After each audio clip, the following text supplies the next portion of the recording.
అప్పుడు హిరణ్యకశిపుడు ఒక స్తంభాన్ని కొట్టగానే అక్కడ నుండి నరసింహస్వామి అవతారంలో విష్ణుమూర్తి ప్రత్యక్షమయ్యాడు. నరసింహస్వామి ఇలా హిరణ్యకశిపుడిని సంహరించాడు.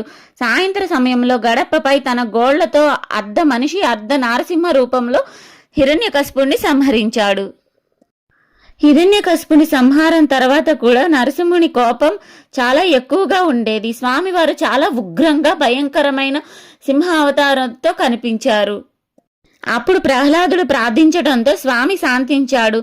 ఆ సమయంలో స్వామి వరాహము మరియు నారసింహ అవతారాలతో కలిసిన రూపంలో ఈ కొండపై ప్రత్యక్షమయ్యాడు. ఎలాగంటే సగం మనిషి సగం సింహం, ముఖమేమో వరాహం. అందుకే సింహాచల కొండలపై సింహాద్రి అప్పన్న అదేనండి మన శ్రీ శ్వేత వరాహ లక్ష్మీ నరసింహస్వామిగా సింహాచల కొండలపై స్వామి కొలువై ఉన్నారు. అసలు ఆ కొండను సింహాచలం అని ఎందుకు పిలిచేవారంటే సింహం ఉన్న కొండ కాబట్టి సింహాచలం అని పిలువబడింది. ఈ ఆలయ స్థాపన పురాణాల ప్రకారం ప్రహ్లాదుడు ఈ కొండపై స్వామి విగ్రహాన్ని ప్రతిష్ఠించాడు. తర్వాత అనేక రాజులు ఆలయాన్ని నిర్మించి అభివృద్ధి చేశారు.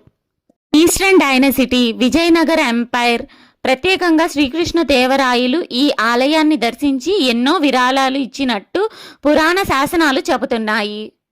ఆలయ నిర్మాణం. ఆలయం కళింగ శైలిలో నిర్మించబడింది.